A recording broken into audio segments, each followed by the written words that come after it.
Bé, bona tarda, Adrià. Bona tarda. Molt content, moltes gràcies de tindre't avui per aquí. Avui tenim algú molt diferent d'altres sessions.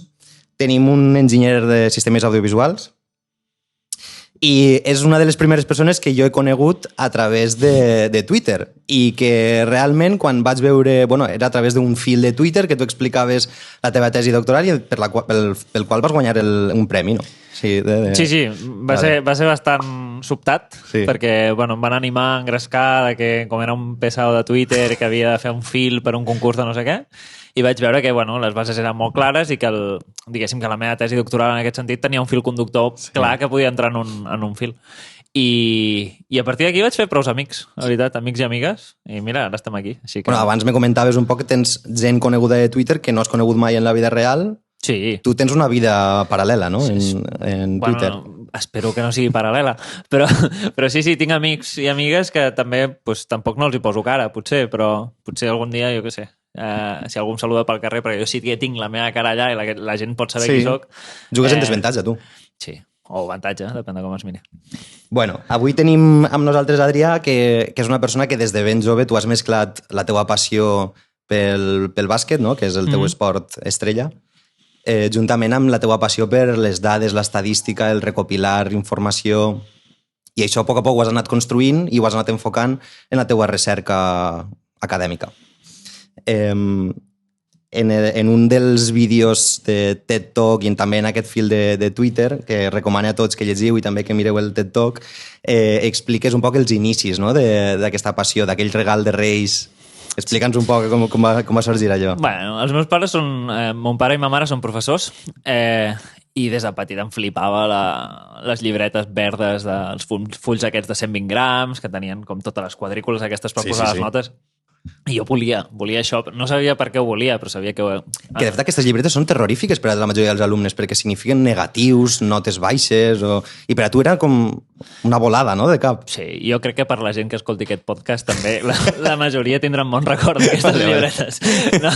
Però sí, llavors em flipava molt i un Nadal o pel meu aniversari, que més o menys cau pels mateixos dies, vaig dir que em volia una. I me'n van regalar i a partir d'aquí doncs, sí que vaig començar a fer els meus primers experiments amb... No diria estadística, però sí tenir parametritzades moltes coses per després pues, anar mirant l'evolució de diverses coses. I vas començar amb Pokémons, no? Expliques tu. Amb Pokémons. Sí, bueno, els posava... Les figuretes, o sigui, físiques, les posava així com en fila.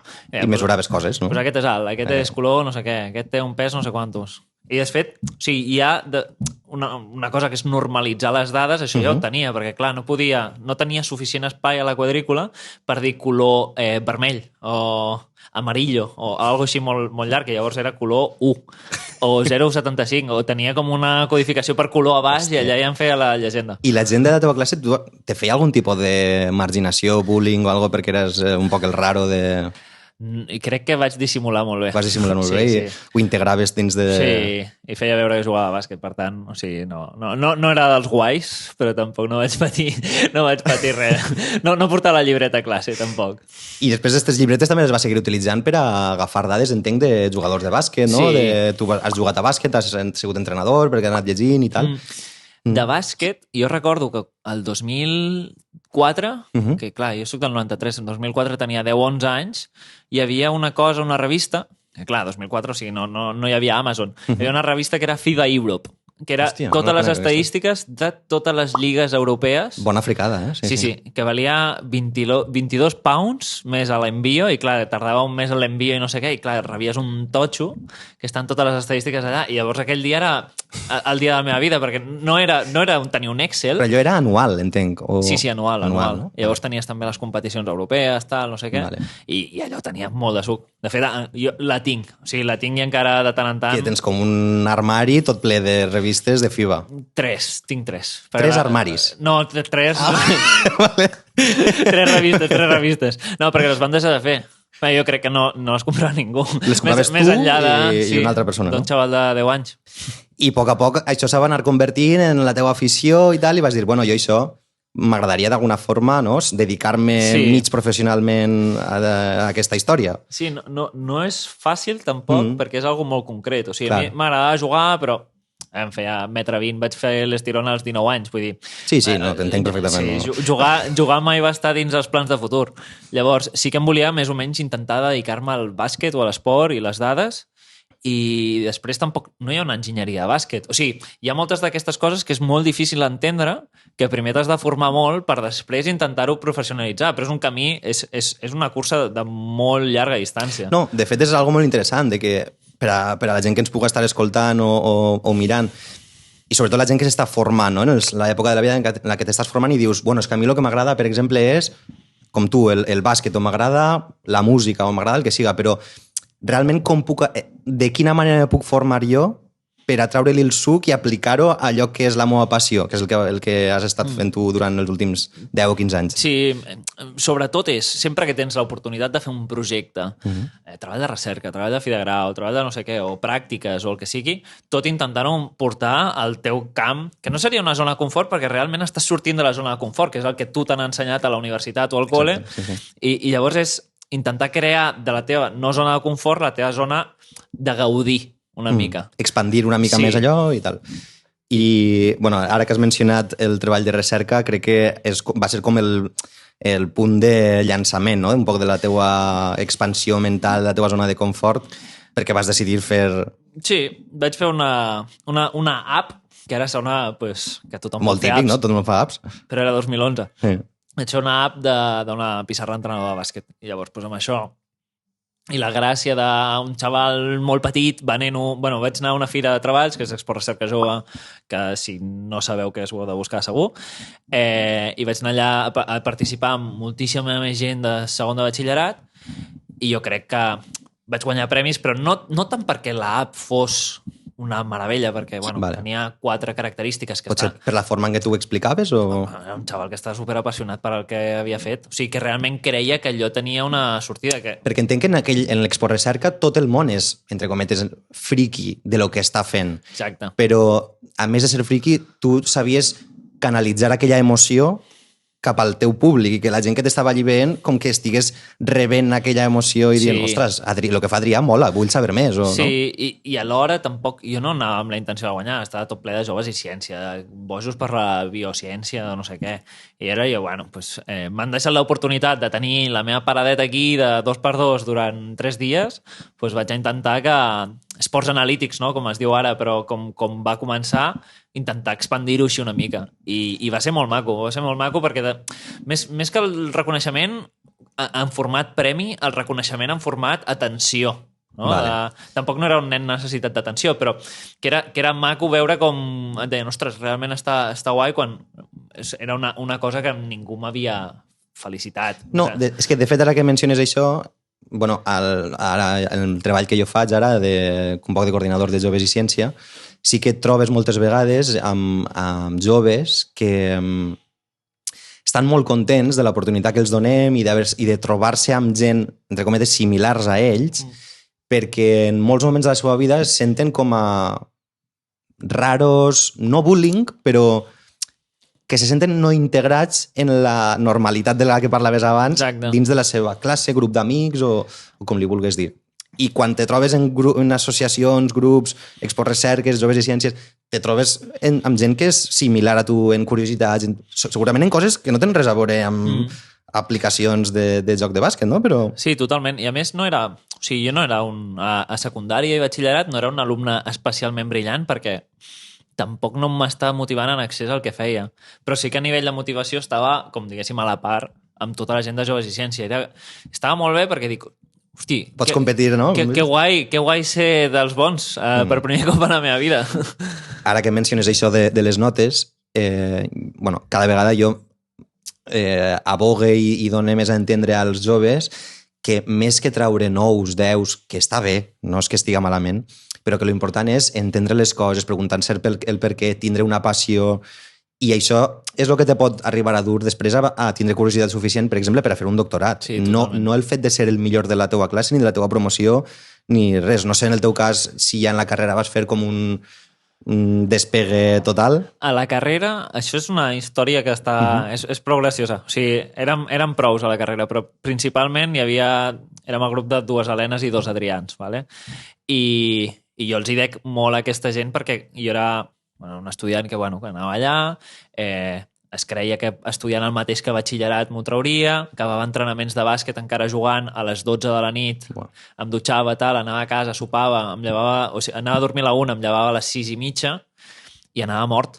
I clar, anar mort et fa que quan acabes les classes no et quedis a estudiar, te'n vas a casa a fer el que sigui. I suspenia. Primer va ser bastant dur. I diguéssim que les Helenes i l'Adrià em van ajudar molt a impulsar-te. O com a mínim a prioritzar. De dir, no, tu demà a les 8 estàs aquí a la uni. O sigui, si no tens classes estàs aquí perquè anem a estudiar. Hem d'estudiar això. I jo, però és que tinc entreno. I em diu, però què has de tenir entreno? Vull dir, què has de fer tu amb la teva vida, amb el bàsquet? Vull dir, molt bé que t'agradi, però ja aniràs dissabte. Vull dir, tampoc... Bueno, i al final tu has tingut més raó que ells, però bueno, ells t'han ajudat a sobreviure en aquella època. No, però o sigui, jo, el meu entreno era com a jugador. Vull dir, com a jugador, vale. No, vull dir, en cap moment tenia cap sentit fer entrenos aquelles hores a 18-19 anys, que no... Ja fas tard, el rellotge ja ha sonat. Sí, I llavors, doncs, totalment. Això em van ajudar molt també a trobar-li el gust. Una de les Helenes comprava els llibres de la bibliografia recomanada de tot i amb tot de colors i amb tot tal, i allò era un goig de perquè realment tenia passió per allò. No era per ni per fer peloteo, ni per... I llavors, a aquesta gent els hi dec com... No hagués fet un doctorat sense ells, segurament, perquè vaig aprendre també a... No et diria estimar, però tenir com la passió suficient per a algunes coses que després et portaran a entendre millor allò que tu et vulguis dedicar, no? Formar aquests pilars per després fer esports analítics, per fer qualsevol cosa.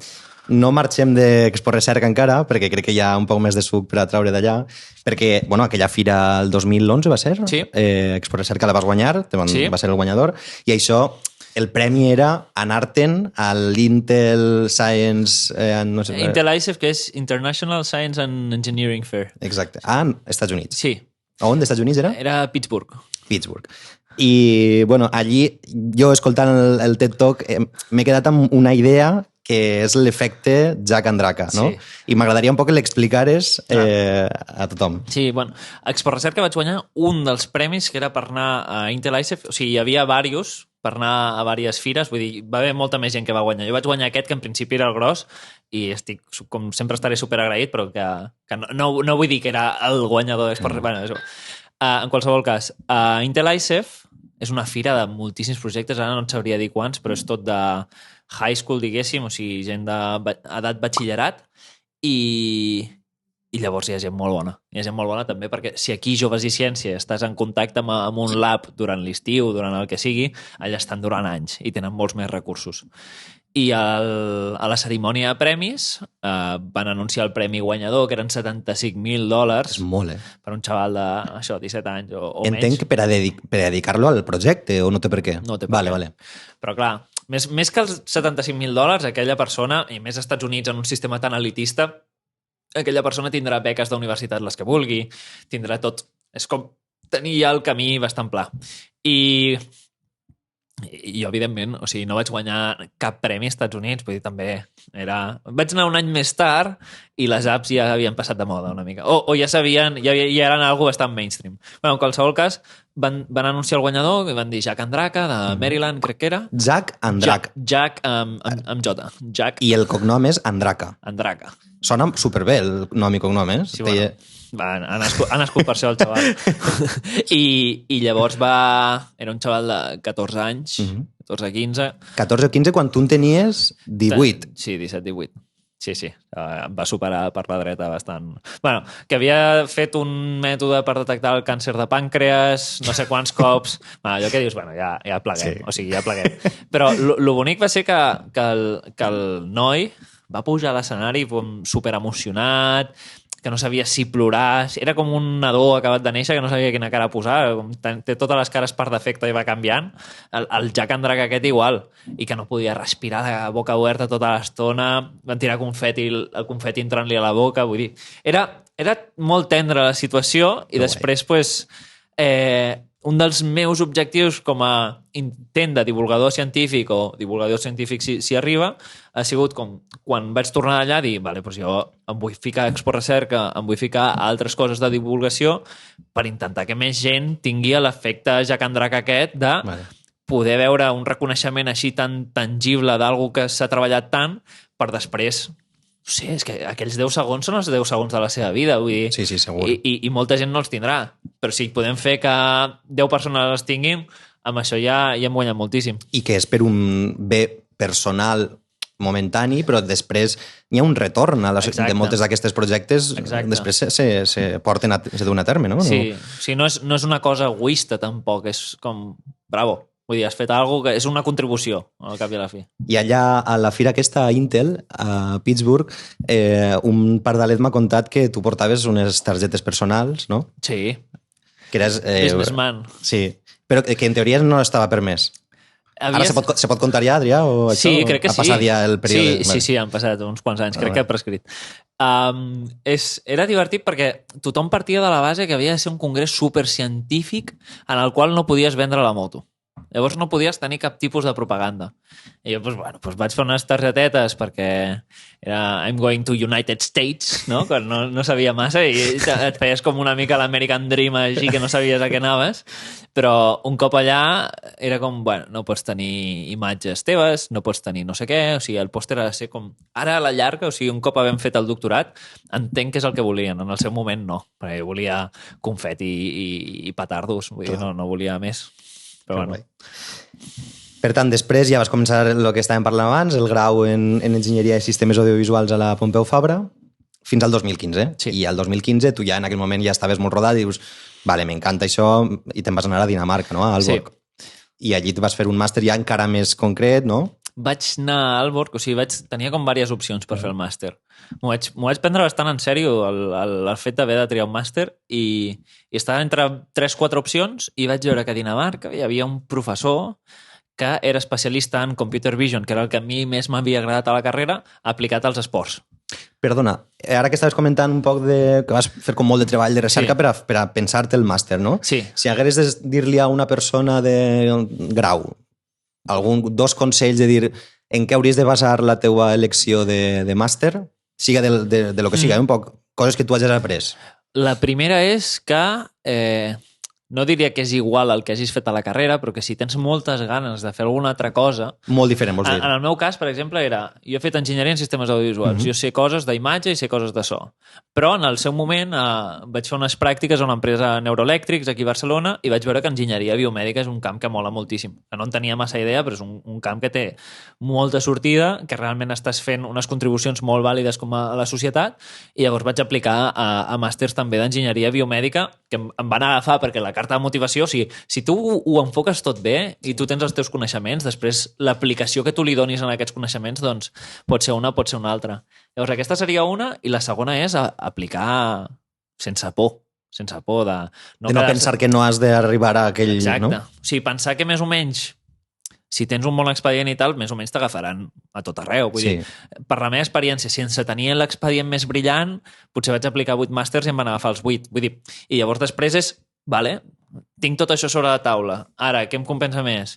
Jo què sé, a mi em compensava anar a països nòrdics pel fet que el màster és gratuït, perquè en aquest cas hi havia aquest professor que sabia de Computer Vision Sport i llavors va ser com una tria bastant no et diria òbvia, sí que va haver com uns quants Excels i uns quants DAFOs, però després arribes allà i ho fas i ja està. I tant el teu treball de final de grau, treball de final de màster, tot va estar relacionat amb diversos aspectes del bàsquet, visió per computador... Vas aplicar com en diferents coses, no? Sí, jo fes breument el que vas... Anava provant, perquè són projectes que tampoc t'hi estàs gaire temps. O sigui, vale, un semestre, però després entens que és molt poc de temps. S'ha de fer un doctorat per entendre realment què està passant allà. Llavors, el treball de fi de grau vaig treballar amb la que després seria una de les meves cotutores del doctorat, Glòria Aro, i també està la Coloma Ballester, que és l'altra tutora, i vam fer una detecció de la pilota en vídeos per després detectar automàticament algunes infraccions, en el cas de bàsquet. Vaig començar superambiciós, després vaig haver de fer uns vídeos fets molt casolans, al poliesportiu del meu poble, amb poca gent, tal. Vam haver de pintar la pilota de color blau per detectar-la, perquè si no era impossible. O sigui, eren cosetes d'aquestes que, et vas trobant amb les traves i vas dient, vale, això és computer vision aplicat a l'esport. I que una cosa molt diferent és, quan fas recerca, la idea inicial que tu tens, la proposta de recerca, i que després quan ho dus a terme és totalment diferent i cada setmana, tu pots dir, cada setmana segur que t'has trobat en errors, en problemes, i és un problema darrere un altre i anar solucionant-lo, no? Moltíssims. I després dius, bueno, pues estic fent un TFG. També és molt important relativitzar. Un TFG no solucionaràs un problema que segur que no ets la primera persona que ho pensa. Jo deia, mira, fem això i així sabrem quan està la pilota baixant per detectar els taps il·legals. Amic, vull dir, segur que hi ha hagut moltíssima gent que ho ha pensat, però és un problema molt, molt difícil al bàsquet perquè hi ha moltes oclusions, si ho has de tenir amb 3 punts de vista, triangular i tot, és difícil, o sigui, no era algo obvi. Simplement, tenir un primer prototip estava bé. Llavors això va ser el TFG. TFG, i després TFM era algo dels àrbitres, les infraccions, no? O com era? No, això era el TFG, per detectar algunes infraccions, i el TFM, que aquí ja va ser això va ser bastant divertit també, volia fer alguna cosa amb dades de tracking. Les dades de tracking són mitjançant càmeres o sensors.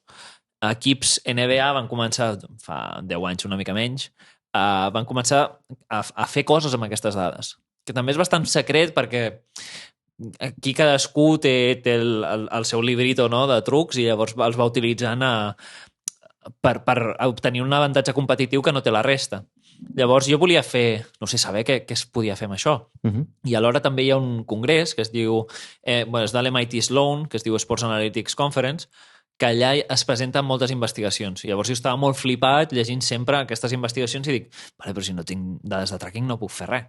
I llavors Dades de tracking és càmeres que te van seguint... Més que les càmeres, jo que volia era el resultat. Tenia un fitxer, un Excel enorme de on està cada jugador en cada moment. Més que res per després... Coordenades respecte a punts, no? Sí, exacte. Per tenir com a mínim els recursos per després fer alguna cosa. I amb això, el meu tutor de Dinamarca em va dir, vale, fes-ho, però... Dale. O sigui, ja ho trobaràs tu. Perquè jo li dic, sí, no sé què, I'm a basketball coach, tal, ja ho trobaré. I no, superconfidencial. No? I era molt difícil. I llavors vaig trobar una empresa de València, de Paterna, que es diu NBN23, que en el seu moment feien sensors, que em van obtenir una petita mostra d'entrenament d'un club de formació, que era 40... crec que eren 50 minuts, però tenien tot sensor, els jugadors, i estava en vídeo. I llavors jo amb això...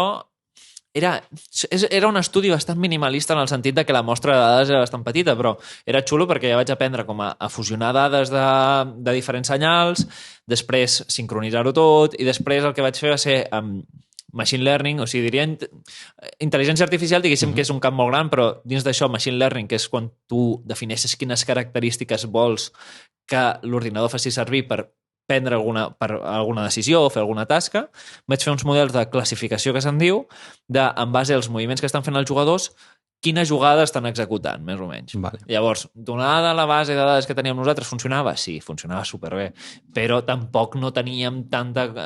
I a l'hora de documentar-ho, això també va ser molt important i crec que és molt important en general, de dir, vale, has fet això, però quines limitacions té, fins a quin punt creus que això és reproduïble o aplicable a més gran escala, i llavors això ho vam fer també altra vegada és com un prototip o un primer pas cap a una detecció automàtica de classificació de jugades, que és el play type que s'acaba dient. Perquè entenc que per a poder prendre decisions o tindre conclusions sobre dades, en aquest cas de bàsquet, una de les coses que necessites és un grandíssim volum de dades, no? Sí. Si no, no té cap sentit moltíssims partits o moltes jugades o d'un mateix jugador 50 partits continuats i tot amb molta precisió. Sí, és que una cosa tan simple com la samarreta. O sigui, si estàs fent alguna cosa per imatge, per exemple, has de tenir tantes samarretes de colors diferents com puguis per veure si després això encaixa o sigui, si tu tens un model entrenat per fer X o Y, que pot ser qualsevol cosa, per exemple, detectar si un jugador està tirant o què està fent. Llavors, després, si tu canvies la samarreta, segueix funcionant el model. O sigui, fins a quin punt és generalitzable a totes les variables que et puguis imaginar. Clar, vols dir, un mateix jugador un dia portarà una samarreta de color negre, l'altre de color blanc, l'altre de color verd perquè és la tercera equipació, no? S'ha tenyit el cabell, vull dir, no sé, o sigui, s'ha tenyit el cabell és un exemple bastant... Sí. Però... Dennis Rodman, no? Vols dir? Sí, exactament. I aleshores tu ja acabes el màster, perfecte, no tassa, i aconsegueixes, entenc, una beca FPU, FPI... És una beca que dona el departament de TIC, de la Pompeu Fabra. De la Pompeu Fabra, i allí ja vas entrar amb el projecte, amb les investigadores amb les que has fet la... Clar, aquí jo sabia que volia seguir amb això, a Dinamarca no m'hi veia 4 anys més, 3-4 anys més. Pel tema de la llum, estil de vida i tal. Pel tema de Dinamarca, sí. Vale. No, entenc. Però llavors, és que aquí s'està molt bé, vull dir. Sí. Una treu l'altra. Vull dir, les condicions potser no són... Les condicions econòmiques de les beques potser no són les millors, però després això t'ho retorna la qualitat de vida. Això va per al Ministeri de Ciència, no? I d'Universitats. Tot, 100%. Sí, també. Bueno, i llavors vaig tornar a reprendre el contacte amb la Glòria i la Coloma, que havien sigut les meves tutores, i vaig dir, aviam, si hi ha la possibilitat de... Tampoc no sé molt bé què vull fer, però sé que tinc l'energia i que tinc la disposició aquesta d'estar 4 anys, que no tothom diu, vale, doncs vull estar 4 anys amb unes condicions econòmiques que potser no són les millors, posant més hores que un rellotge. Compromís. Sí. Tindré compromís, no? O dedicació més enllà, perquè el compromís al final te'l poses tu, i sobretot amb les tesis doctorals, o sigui, si no acabes, et quedes sense funding, sense beca, i t'ho menges. Sí. O sigui, és cosa teva una mica. Vull dir, ningú t'anirà... I realment tu com a PhD, com a alumne PhD, com a doctorant, si no acabes, és el teu problema, perquè les teues tutores o investigadores o supervisores, pues sí, segurament els molestaria, però elles ja tenen la seva carrera feta, no depenen de tu per a... Aleshores, m'agradaria un poc que ens explicares a tots el procés científic que vau seguir darrere, perquè sí que és veritat que en la teua tesi ho has explicat, jo ho he estat mirant, intentant entendre-ho, parles al principi dels box scores, i després ja feu el canvi cap al tracking. Sí. I aquí m'agradaria poc que fares la comparació entre la NBA, els sistemes que tenen ells, i l'Eurolliga, no? Sí. El que tenim nosaltres, per un poc per què heu fet aquella recerca i per què tu tenies aquella ambició al darrere. Jo volia fer tracking, o sigui, seguia amb la meva idea, si alguna cosa soc tossut, ¿vale? I ja havia fet-lo durant el TFM, tenir dades de tracking per fer tots els sistemes aquests de classificació. Volia seguir amb aquest tracking perquè no n'havia tingut prou amb aquella mostra petita, diguéssim. I alhora, o sigui, a la NBA, des que va aparèixer el tracking, es van crear departaments de ciència de dades a tots els equips. I dic, aquestes dades de tracking estan canviant el joc.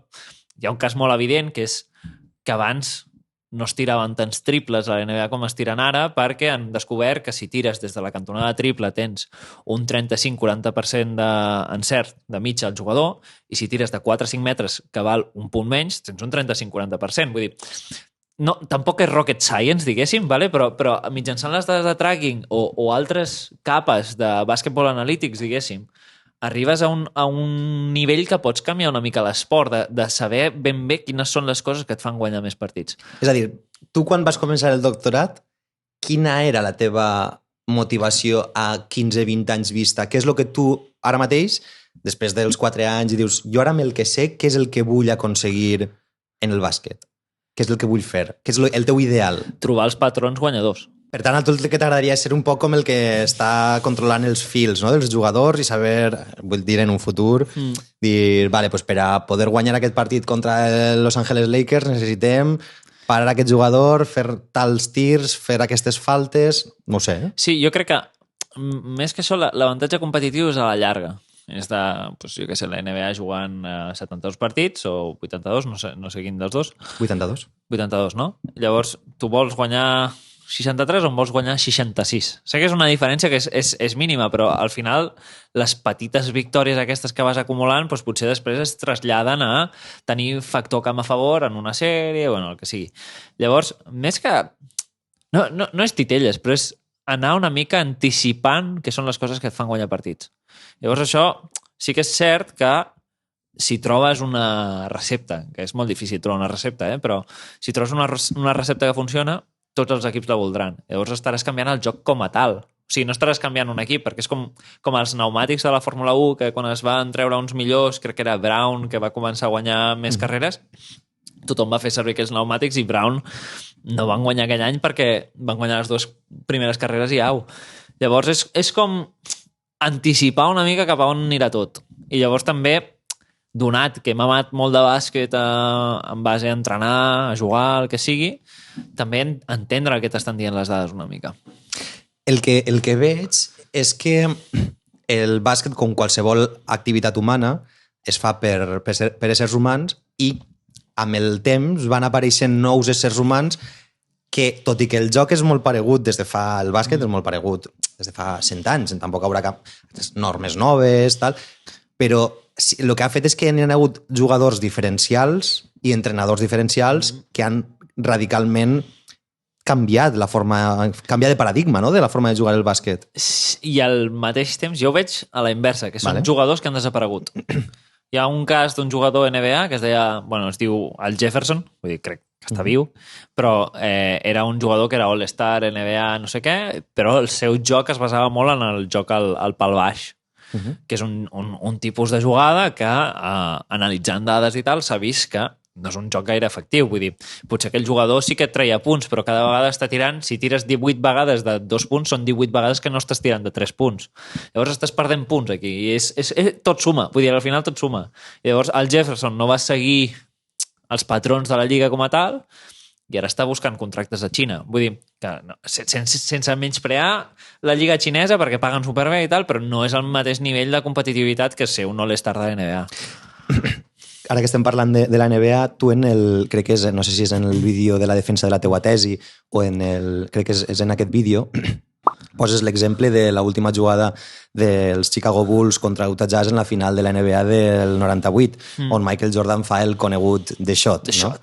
I m'agrada molt perquè fas la diferència entre fer dos anàlisis molt diferents. Un anàlisi simplista, en el que dius Michael Jordan li roba la pilota a Karl Malone, se creua tota la pista, fa 2 dribblings, fa un passet cap darrere i tira. I això realment hi ha moltíssimes altres coses, com tu comentes, no?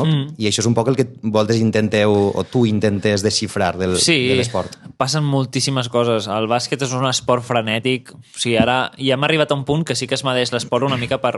O sigui, el bàsquet com a tal, en possessions, no? Vale, en aquesta possessió ha passat tal, en aquesta tal. Però dins de cada possessió passen moltíssimes coses i sí que puc dir que en aquesta possessió hi ha hagut un cross-screen, no sé quantos, però ja ni intento mirar quants passes hi ha. Una mica sí. Hi ha alguns passes que són més importants que altres. Si hi ha un mà a mà, els mà a mà sempre venen abans de que passi alguna cosa al camp. Vull dir, has d'aprendre també a filtrar una mica quines són les accions interessants, però després te n'adones que cada acció té un munt de suc.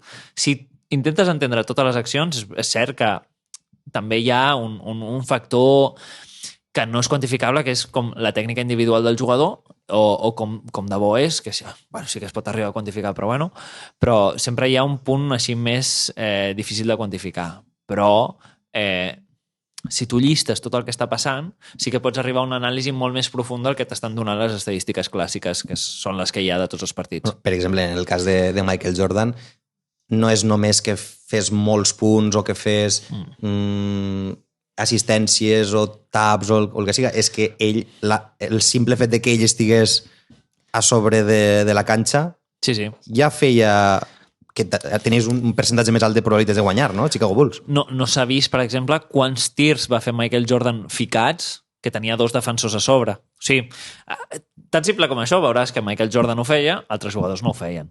Llavors, sí que amb altres dades, el que tu estàs comentant, per exemple, són unes estadístiques que es diuen on-off, que és el rendiment d'un equip en base al rating ofensiu o altres mètriques, quan un jugador està a pista i quan no hi és. Llavors, veure quina diferència hi ha i veure si realment aquell jugador és diferencial o no, positiu o negatiu pel teu equip.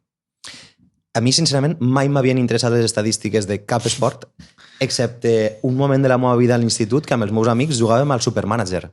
Sí, home, sí. Que suposo que tu deus ser el campió d'Espanya del Supermanager. No, però hi ha un xaval d'aquí català de la nostra edat, més o menys, Guille Villacampa, de la Societat Catalana d'Estadística, que heu de parlar amb ell perquè té tot apamadíssim, és brutal. Lo del Guille és una passada. Bueno, per als que no sapigueu, el Supermanager era una aplicació, bueno, una pàgina web de, no sé si era de la CB o de... Era de la CB, no? Controlaven ells. I, bàsicament, tu te feies un equip, no? Seleccionaves uns jugadors i, basat en les valoracions, el sistema de valoracions ACB, aquests jugadors generaven una puntuació i això te feia tindre més punts o menys, més diners o menys, no? Una cosa així. Sí, no? és tal qual això. Jo amb els anys he vist que el Supermanager no és la forma en la qual hem de vendre el producte. És molt friqui, però el que tu hauries de fer és tenir un pack de jugadors i entre tots sumar uns certs minuts, perquè al Supermanager sempre hi ha la típica que se m'ha lesionat un jugador al minut 2, m'ha fet 2 de valoració. Llavors això tens un 2 quan hauria de ser un 20, jo què sé, per posar un exemple així bastant dràstic. Llavors, normalitzar respecte als minuts, vols dir. Sí, ja no et dic possessions, que possessions seria l'hòstia ja, però per minut o pel que sigui, ara amb el temps, quan he sabut més d'estadístiques és quan menys he jugat al Supermanager. Bueno, tornem un poc a la teva recerca, explica'ns un poc com vau començar, com vau dissenyar els experiments o com vau dissenyar la vostra recerca, quines són les vostres hipòtesis i algun exemple, no sé si teniu algun exemple d'alguna anècdota que t'hagi passat que pugues contar. Sí.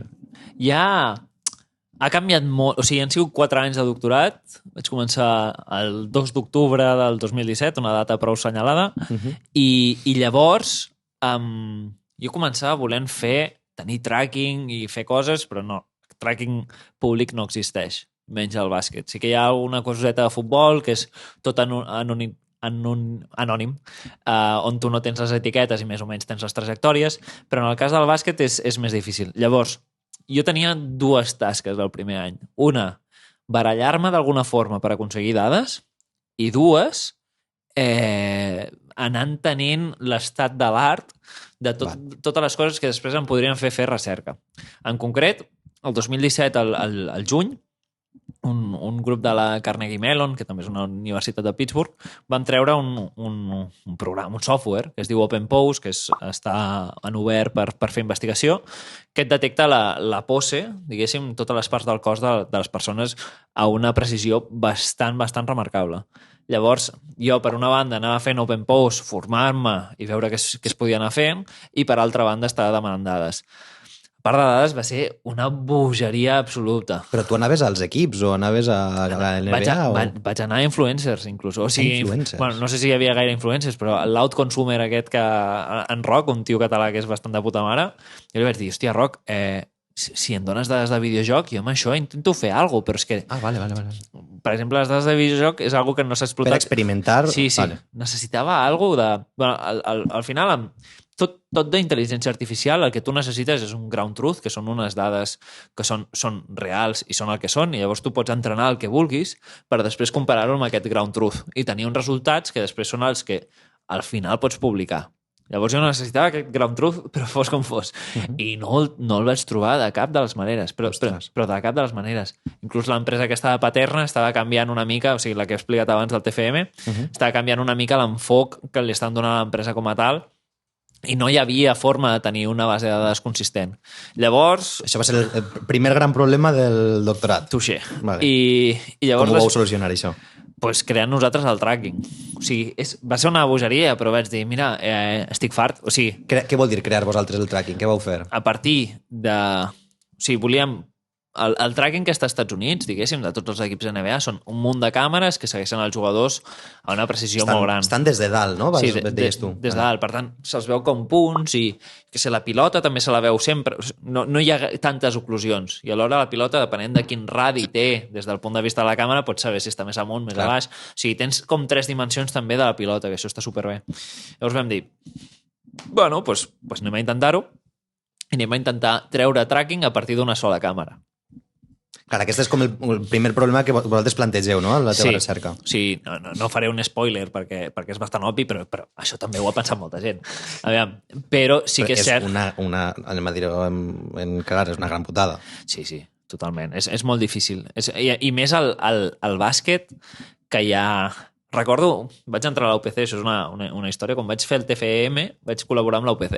I vaig entrar i hi havia un noi que estava acabant el doctorat, que havia fet molt de tracking i tal, i llavors li vaig dir, hòstia, sí, que m'han parlat molt bé de tu, que vull fer tracking, tal, en bàsquet, i em va mirar així, era un tio que tenia 36 anys o així, amb un anglès perfecte, no sé quantos, i era el primer cop que em parlava en català. Em diu, el bàsquet ho tindràs molt difícil perquè hi ha tot de paios fotent-se de mecos.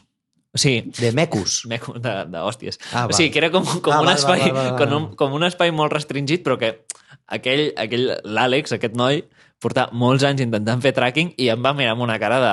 I això és el que tu dius oclusions, sí, no? Vale. Oclusions, que si tens un jugador o jugadora davant d'un altre, doncs és bastant difícil. Llavors, jo ja sabia que seria bastant difícil, però vaig dir, bueno, aviam fins a quin punt realment podem arribar a tenir alguna cosa. I vam estar utilitzant la part d'Open Pose, que era el que havia anat investigant amb coses de tracking, i això, al segon any de doctorat, sí que vam treure 2 articles que estaven prou bé. O sigui, seguíem jugadors i jugadores, en aquest cas, amb un 70% de precisió, i en situacions també que eren bastant difícils de veure que realment hi havia un mèrit. Tot això ho fèiem, més enllà d'Open Pose, el que sigui, també fèiem servir com tècniques de Deep Learning, que si vols després en podem parlar, però per caracteritzar els jugadors. És a dir, tu quan tens una imatge d'un jugador o jugadora, tu tens molta informació a aquella imatge. No tan sols és el color, és molta informació que nosaltres potser no arribem ni a entendre per lo complexa que és, que seria el que podrien entendre les xarxes neuronals. Llavors, doncs, amb tot això, aprendre com seguir aquests jugadors o jugadores. Això va ser posteriorment, no? El que va utilitzar el Deep Learning en el teu doctorat. El segon any... segon any ja vau començar amb el Deep Learning? Sí, vam començar a veure com podíem millorar el tracking. Què és el Deep Learning?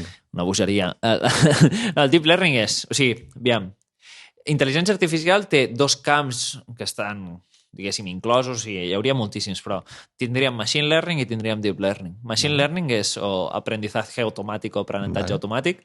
És quan tu li dius a l'ordinador, per tal de fer qualsevol tipus de tasca, quines característiques s'ha de fixar per tal de després dur a terme fer X, que seria una mica doncs, el que fem nosaltres els humans, no? Si vull reconèixer fruites, estaré mirant el color i la forma, no? I li expliques com ha de quantificar aquest color o aquesta forma perquè després ho pugui classificar, detectar el que sigui.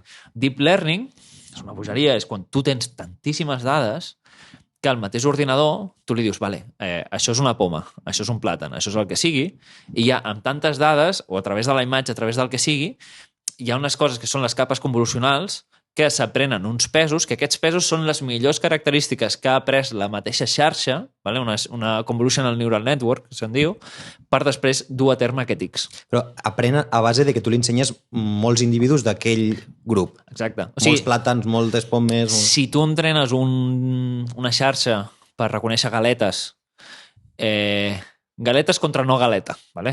Algo molt simple.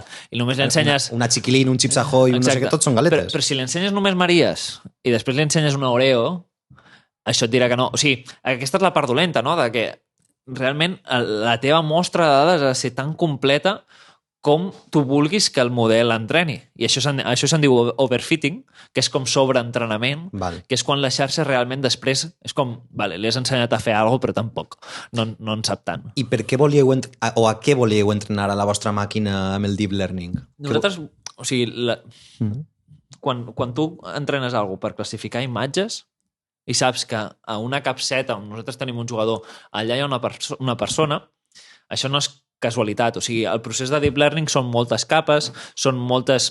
se'n diuen convolutional layers, capes convolucionals, que això està aprenent coses. Si és una arquitectura, diguéssim, que té 5 capes convolucionals, les primeres et començaran a aprendre... Imagina't que estàs entrenant per classificar cares. La primera et començarà a entendre què és, no sé, tots els edges, les bandes, no? On separes cabell i on separes pell. Llavors, a la segona capa potser t'està entenent on hi ha cercles, que serien els ulls, o potser els narius. I llavors ja al final sí que hi ha la cara concreta, potser, o una forma de cara. A mi, per exemple, em diuen que jo tinc molts dobles a Barcelona. Els meus amics es fan un fart de riure, enviem-me pel WhatsApp quan es troben algú que segurament porta ulleres i una mica de barba, diuen, mira, un arbuès. És com una cara molt normal. Sí, aquesta és la 5a capa de la xarxa convolucional que detecta cares. Llavors, nosaltres el que vam pensar és que no estàvem utilitzant tota aquesta informació, perquè sí que estàvem, quan volíem fer tracking de jugadors, tenint capses on estan els jugadors dins, sí que miràvem proximitat, miràvem colors, però no estan fent servir aquestes característiques que potser nosaltres no som capaços de quantificar, però que estaven allà. Llavors vam utilitzar features, característiques de Deep Learning per comparar capses en diferents instants de temps per veure, per jugar una mica el quién és quién, no? Vale, doncs aquest jugador o aquesta jugadora es correspon a aquest o aquesta del fotograma anterior. Ostres. Llavors, amb això sí millorar... O sigui, és una bogeria perquè al final el Deep Learning... Pot passar del 70% que comentaves abans, no? Bueno, del 62 al 70. Del 62 al 70, un 8% d'increment Sí. amb el Deep Learning. Sí, amb Deep Learning. En aquest cas. O sigui, també amb una càmera estem parlant, no? Sí. Estem parlant només amb una càmera.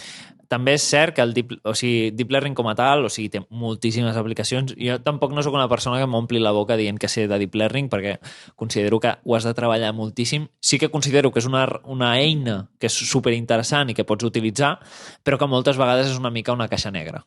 Llavors, has d'anar amb compte de no anar d'expert d'alguna cosa que tampoc no saps. O sigui, sí que pots utilitzar els beneficis que això tingui. I sí que pots entendre quin és el fonament que hi ha al darrere, que és com jo l'entenc, i llavors hi ha una part, no?, que és... matemàticament té molt de sentit, que fas feed-forward, que és enviar les teves imatges, i llavors fas backpropagation, que són gradients, són derivades, no?, que hi ha com diverses connexions, vale. I que això fa que s'aprenguin aquests pesos. O sigui, la teoria està molt clara, però després... No saps el que passa allà amb els algoritmes o amb els processos. Va molt més enllà del que podem entendre. Així com nosaltres veiem en 3 dimensions, els ordinadors veuen en totes les dimensions que vulguis. I llavors no els hi costa. I per al nostre cervell no és comprensible, o no és fàcilment comprensible. No? Sí que pots tenir una intuïció del que està passant, però després, doncs, bueno... Aleshores, això estem parlant, suposo, segon, tercer any de doctorat. Vas començar també ahir a publicar articles amb el Deep Learning. Sí, i aquí tinc una anècdota que suposo que estem parlant ens interessa molt. Però que és com un consell per futura gent que vulgui fer el doctorat i tal, que és que jo anava una mica de cul, perquè el primer any trobant dades va ser interminable. Va ser sorprenent, ningú va de cul fent el doctorat, Adrià. Estàs segur d'això? Però jo anava realment necessitat. Tu més. O sigui, jo havia de publicar perquè vale. Quan fas el doctorat necessites tenir les teves contribucions publicades. Si són a congressos o revistes molt bones, millor, però necessites les publicacions. Poc se'n parla d'això, de la pressió aquesta. Sí. Perquè, disculpa que te talle, però aquesta pressió, ho he parlat amb molta gent que se dedica a la recerca, juga molt en contra de la recerca que necessita temps i reflexió. Exacte. Juga molt a favor del sistema de producció científic capitalista i molt en contra d'aquelles recerques que necessiten vais a una marxa, estigues un dia a casa pensant... Sí. No sé, I aquí hi ha un tema també que és l'estat de l'art, que està canviant total, o sigui, completament, en un tres i no res està canviant. Llavors hi ha molta gent que publica articles que potser no... O sigui, estan millorant l'estat de l'art, però potser no estan totes les comprovacions fetes, o potser no hi ha una base científica que simplement tu estàs volent publicar això per publicar-ho abans que una altra persona. Exacte. I aquí això és un percal. Bueno, el meu problema va ser que clar, jo estic fent un doctorat en un grup d'image processing, processament d'imatge, però la meva recerca és molt específica. Llavors, en els congressos top de processament d'imatge no acaba d'entrar, perquè és més una aplicació. Llavors jo m'havia de buscar bastant la vida i estava necessitat per publicar. I vaig buscar Artificial Intelligence Sports Conference. I vaig trobar... Directament a Google, no? Sí, quan tenia el primer resultat, que vaig dir, això és publicable, a Google em va dir International Conference of Artificial Intelligence in Sports. Existia. Vaig dir, vale, doncs perfecte. O sigui, me'n vaig ja. Pellizcame. Sí. Total, vaig mirar i el deadline d'aquell congrés era l'endemà del dia que ho estava buscant. I dic, bueno, doncs, no sé, no sóc una persona especialment creient, però vaig dir, és una senyal? Bueno, i senyal, vaig enviar un mail dient extendreu el deadline perquè potser necessito una mica més per presentar alguna cosa encara lluny. Sí, cap problema, no sé quantos. Vaig presentar, m'ho van acceptar i era un congrés fake. O sigui, era un congrés, és una associació que es diuen WASET. O sigui, si algú busca WASET trobarà moltes... O sigui, no ho dic perquè em caiguin malament ni res, simplement després m'he documentat. Però això és greu, vull dir, i això passa molt quan estàs fent recerca, que t'envien molts correus d'espam de... Ei, vine, te volem... de fer segon any d'investigació i que t'estiguen enviant un correu de senyor Pau Sebastià Miravet, estaríem molt contents i satisfets si vens com a professor convidat a la nostra... Què dius? Però si sóc un paleto. Super fake. I llavors, clar, són una penya que organitza congressos de coses super específiques que la gent pot buscar a Google. O sigui, vaig caure a 4 potes. Però en el seu moment estava com tan necessitat que vaig dir, dale, o sigui, necessites un paper. O sigui, era el meu segon aquest. I era algo que estava molt bé. I després, o sigui, aquest paper sí que el congrés com a tal està indexat i el que sigui. Però jo no vaig poder anar perquè estava viatjant a Sud-amèrica, però va anar la meva tutora i recordo que em va trucar i em va dir, mira, Adrià, hi ha una notícia bona i una dolenta. La bona és que ens han donat el Best Paper Award. Vale? La dolenta és que érem l'únic paper. O sigui, que havien ajuntat com un munt de congressos fake de coses com superespecífiques que et cobren 450 euros per la registration a llocs així molt típics. Això era a París i llavors doncs, tens un munt de gent enganyada que no... O sigui, m'ho va explicar, ojalà haver estat allà per cagar-me en la mare que els va parir. Però que un munt de gent que ningú sabia què estava fent allà. De dir, vale, però què té a veure el meu amb el que està fent aquesta persona? O sigui, una part molt important dels congressos és el networking que es pot fer. Exacte. I per les futures col·laboracions. Llavors, és la clau dels congressos. El meu consell, a modo abuelo cebolleta, després de veure-ho, això va ser fa 3 anys, és com realment fixeu-vos dels congressos on es publiquen, perquè a mi el fet d'anar a necessitat i voler publicar-ho em va jugar una mala passada, que és tenir un paper a un congrés que a mi fa O sigui, miro el meu Google escolar i dic, hòstia, tio, quina taca. Sí, és algo que cal lluitar en contra i cal tenir molta cura, i està bé que ho digues per a la gent que pot estar ara mateix enmig del fregado del doctorat. Una de les coses que crec que és important que parlem és ara en el deep learning que estaves comentant, el tipus de conclusions en el cas del bàsquet que podem traure, no? Que és algo que també volies comentar, no? Sí, hi ha un... En anglès es diu un trade-off, no sé com es diu, un compromís, sí, no? Un compromís que hi ha, que és utilitzar deep learning sempre tindràs molt bona precisió amb el que tu facis, sempre i quan les teves dades t'ajudin a tenir un volum notable. Però moltes vegades necessites interpretar aquestes dades, que és el interpretability, que es diu en anglès. Llavors, en el bàsquet hi ha un exemple que és super simple, que és, jo tinc un model, que aquest model, que sé, pot ser una recurrent neural network, que té com informació temporal. Aquest model, a un 98% de precisió, em dirà si el meu equip cometrà una falta o no en aquesta jugada, en aquesta possessió. I això no és interessant, o sigui, no interessa a ningú, diguéssim. El que tu vols saber és... Com no fer la falta. O on han d'estar situats... Què passarà? Vale, he fet una falta. Si jo aquest jugador que tinc aquí el moc en aquesta posició d'aquí, cometré la falta també? Clar, és a dir, els models de deep learning, el que tu m'estàs dient és que ara mateix el que us ajuden o ens ajuden és a dir si un fet passarà o no. Exacte. I no el com fer que passe o que no passe. Totalment. El com encara no el sabem fer, no? No és que sigui un hater del deep learning, però sí que has de saber molt bé en quins moments utilitzar-ho i en quins no. Per exemple, una part de la meva investigació del doctorat, que a partir del segon any, per tal d'obtenir més dades, perquè estava entrenant al Barça i tal, i llavors tenia accés a dades de futbol també, va ser esbrinar si l'orientació dels jugadors o jugadores realment té un output positiu o negatiu o alguna correlació amb els esdeveniments de passada. És a dir, si jo estic ben orientat, rebré aquest passe, o si estic ben orientat, puc donar aquest passe o no. Llavors, hi ha dues coses aquí, que és primer trobar l'orientació i després buscar aquesta correlació. L'orientació com a tal sí que es pot trobar amb deep learning. La pots trobar de moltes maneres, però sí que la pots trobar amb deep learning perquè al cap i a la fi el que tu t'estàs fent és no t'interessa saber si aquest jugador està en una altra orientació. Això ja ho podràs tocar després, però has de tenir una base. Llavors, el que sí que pots utilitzar és deep learning com en anglès es diu backbone, no? Que seria com... Esquelet. No? Esquelet, generant aquestes dades. I llavors, a partir d'aquestes dades, tot el que és després ciència de dades com a tal, jo crec que aquesta sí que és interessant. Es pot fer amb deep learning, però també tenir un model comparable que que en anglès també seria baseline, però m'està sortint tot en anglès perquè normalment ho parlo en anglès. Bueno, és un tio molt modern. Yes. Ui. No.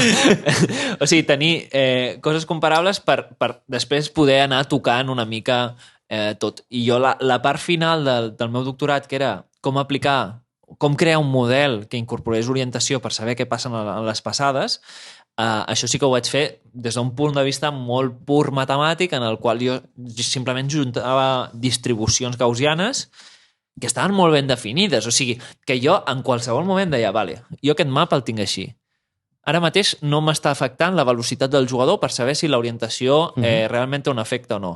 Vale, doncs vaig a incorporar-ho. I això ho puc fer sense haver d'entrenar un model que estarà una setmana a l'ordinador, allà vés a saber què està aprenent. O sigui, que és com molt interpretable. Llavors, la interpretabilitat, no dic en tots els camps, però sobretot en el camp d'esports analítics, on realment les dades després les has d'explicar a uns entrenadors o entrenadores, sí que és molt important tenir aquest tipus de models. Una cosa que volia preguntar-te és el deep learning. Sí que podem obtindre com molta informació d'input i ens pot donar com molta precisió i molta accuracy, però després és com complicat el que tu comentaves, no? Interpretar aquestes dades i prendre decisions de fem això, fem aquesta jugada en bàsquet, fem l'altra, quan fem una cosa o l'altra. Bueno, no sé, què penses un poc com per a tancar la teua tesi amb això? És que aquí hi ha molts agents que tenen un rol molt important. I en el cas del bàsquet és el següent. Imaginem-nos un club NBA que és el que té realment els recursos com per utilitzar deep learning o altres tècniques per fer alguna amb les dades de tracking i després prendre decisions. Qui és? Primer, l'informàtica o enginyer en ciència de dades que crea aquests models. Després, hi ha una persona que fa de pont entre departament de ciència de dades i entrenadors i entrenadores. I llavors aquests entrenadors i entrenadores són els que realment després, en base a la seva experiència, criteri, etc., els que realment després prendran les decisions a pista. O sigui, és un procés que és llarguíssim i això ho explica molta gent que... La gent que ha estat treballant com al món de la ciència de dades a NBA expliquen això, que gran part de la seva feina és comunicar. I gran part de la seva feina moltes vegades pot ser que el triple val més que un tir de 2 punts. O sigui, coses tan simples com aquestes d'anar construint a poc. Llavors també, per això cada vegada més estan sortint empreses que no... O sigui, que són les que proveeixen directament les dades mastegades als equips perquè després els enginyers en ciència de dades gastin tot el seu temps en comunicació i no tan sols... gastar un 20% del temps en entrenar models no estaràs fent les coses bé.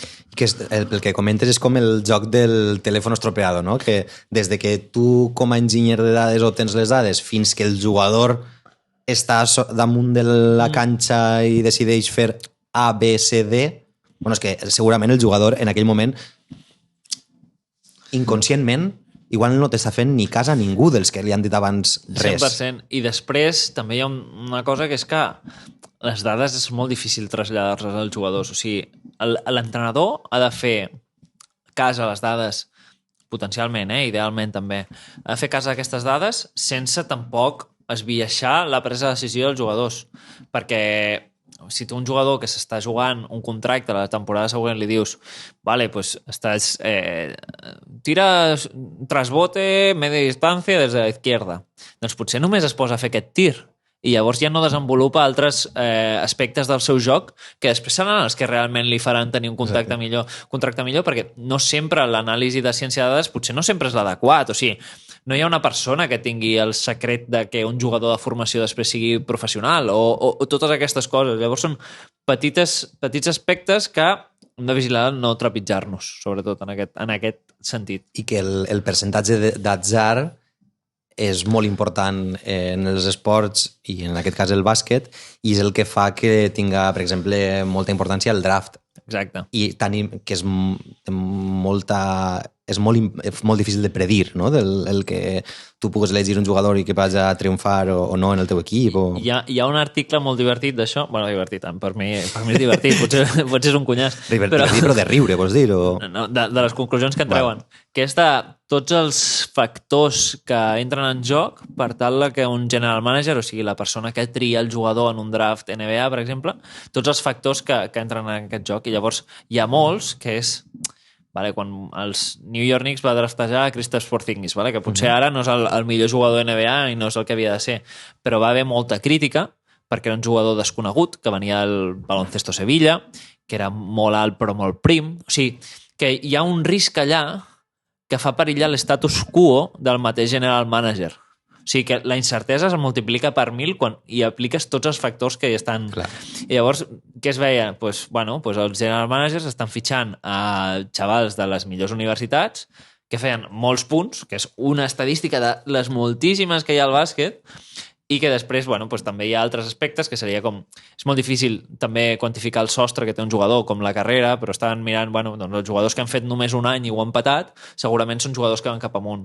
Jugadors que en els últims anys tenen més envergadura, no? Del wingspan, que és com superfamós allà, també són factors que tenen molt en joc. Va, i llavors, aquest article parla precisament d'això, de tot l'atzar que hi ha, i a part de l'atzar, tots els... Són biaixos que té el general manager, que són humans, però que estan allà. Bueno, ara jo crec que un poc tancant ja en la teua recerca i tal, farem com una xicoteta part per a concluir d'alguna pregunta que ens dones tu la teva opinió, més reflexiva. Voldria tornar a la teua època com a director de Magma, i allí et vas trobar amb un conjunt de joves que serien molt especials, que tindrien com altes capacitats, i aleshores jo crec que un poc te volia preguntar per la teva opinió de com hauria de canviar l'educació primària i secundària dels més joves per a despertar aquestes curiositats. Què creus que es podria fer, o què creus que com se podrien enfocar les coses per a tot ensenyant uns continguts bàsics que són necessaris i són importants, deixar lloc per a la innovació, creativitat, somiar dels joves, que són al final els que han de generar nou coneixement. Potser la paraula, i això és un terme que ens podem inventar ara, potser no és altes capacitats, però altes curiositats. Altes curiositats, m'agrada. De la gent que he conegut a Magma, són perfils superdiversos, també és gent que fa recerca en moltíssims àmbits, i no només científic, també hi ha molta recerca social o també literària, que tothom conflueix en un cert moment de la motivació que es té. Bon moment per a donar èmfasi a les ciències no naturals, sí, no? Exacte, les ciències socials, ciències humanistes, sí. I donar la importància que es mereixen. Jack Andraka pot ser un escriptor d'un llibre o, jo què sé, recerca històrica. Vull dir, un filòsof, una filòsofa... Hi ha moltíssima feina aquí al darrere, que són camps que jo no en parlaré perquè no els domino, però també perquè hi ha gent que és boníssima que podria estar aquí també parlant d'això. Llavors, com ha de canviar? Això és una pregunta bastant... No, és bastant tricky, però jo crec que la solució una mica està en treballar per projectes en un futur. I això és una cosa que vaig aprendre al màster de Dinamarca, que feien problem-based learning, que es diu, que era com que cada semestre del teu màster tu estàs fent també com un TFG o un TFM. Llavors estàs en contacte amb una empresa, estàs una mica en el món real i després sorties menys peix. No? Vale, doncs, jo he sortit del màster i tinc 4 papers, quan altra gent que potser és més bona que jo estava aquí com super acadèmica, super empollant colzes per després vomitar-ho a l'examen i potser no processar-ho tot. Llavors, doncs, bueno, jo el que crec, també és com molt utòpic, però el que vaig veure a Dinamarca em va agradar molt en el sentit de que no hi havia gaires notes, o sigui, era aprovat suspès, exàmens orals, que realment allà demostres si entens alguna cosa, no? Vale, doncs aquí tens una pissarra, què necessites? Vale, doncs explica'm això, tal. Una mica més de tu a tu, que és molt difícil si tens un volum d'estudiants molt alt, però, bueno, i això també hi ha una altra cosa que tampoc no m'he parat a analitzar-ho, que és, vale, a mi em va servir perquè estava fent el màster, potser a secundària no és tan viable. Clar.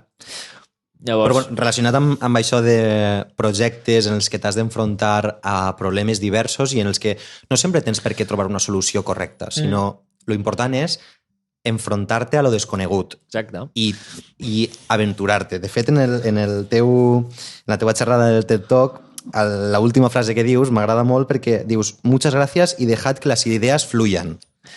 Perquè això jo crec que és algo que en la societat d'avui en dia, amb aquesta neura de productivitat i has d'estar contínuament treballant i tal, tenim poc de temps per a parar, per a parlar amb gent de camps molt diversos. Per exemple, tu d'enginyer de sistemes audiovisuals aplicat al bàsquet, jo estudiava bacteris patògens de plantes, no tenia ni idea del teu camp i simplement no és per generar punts de confluència, és per despertar la teva ment i generar curiositat a altres camps. No tens per què crear un producte o patentar res d'aquestes converses. És simplement saber que el món és molt més gran del que tu coneixies fa 2 hores abans d'aquesta conversa.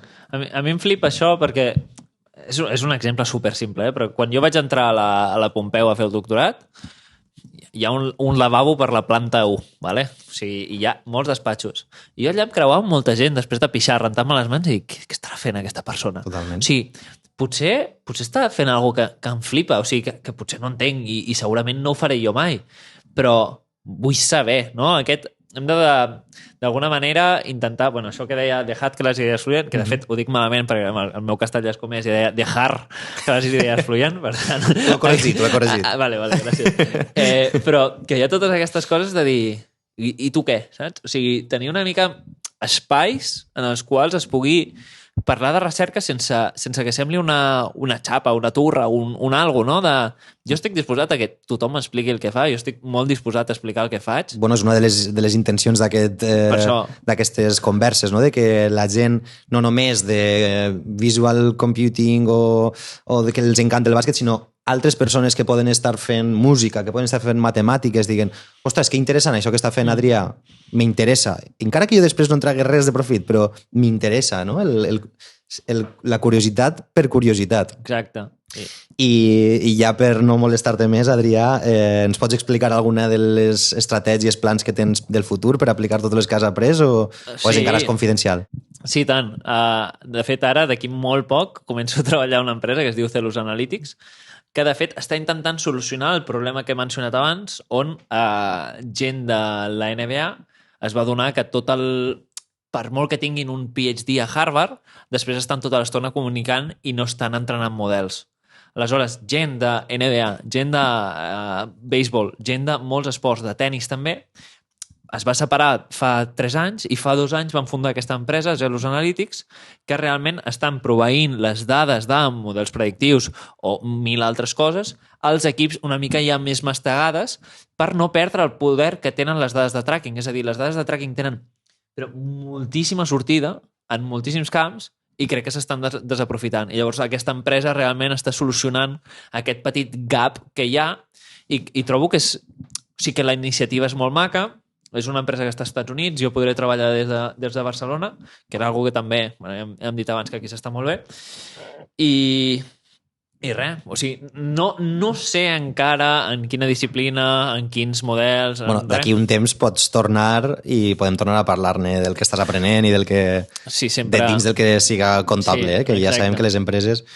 I un poc pensant ja en la en visió més àmplia, tot això que has après i que has sabut aplicar en el cas del bàsquet, que has vist que se pot aplicar en el críquet, en el futbol, en qualsevol cosa, has pensat, has reflexionat algun dia de dir, ostres, això també podríem fer X altra cosa en altra activitat humana? No ho sé. Sí, aviam, és que tot el que serien totes les tècniques aquestes d'intel·ligència artificial on fico machine learning, on fico deep learning, vull dir, hi ha un munt de gent fent però moltíssimes coses, jo què sé, des d'entrenar a una màquina que jugui els escacs a fer que una pel·li en blanc i negre de fa moltíssims anys mitjançant doncs, tot el que s'assembla al footage actual, o sigui, les imatges actual, com coloritzar-ho. O sigui, hi ha 1000 coses d'aquestes que dius, se m'escapa. O sigui, tot el que tu pensis de dir tinc dades a un ordinador i les vull fer millors, d'alguna forma, o tinc un joc i el vull fer millor, tot això es pot fer. Jo no en tinc ni idea. O sigui, jo tinc el meu camp i hi ha molta gent molt experta en el seu propi camp. Però són moltíssimes coses que es poden arribar a fer. Bé, Adrià, moltíssimes gràcies una altra vegada. Crec que ha sigut una gran conversa. Estic molt content d'haver-te conegut. Espero poder parlar moltes més vegades amb tu i bon, des de tot l'equip de Science et donem les gràcies per aquesta gran classe magistral que ens has fet i aquesta conversa tan amena. Moltes gràcies. Gràcies. Adéu.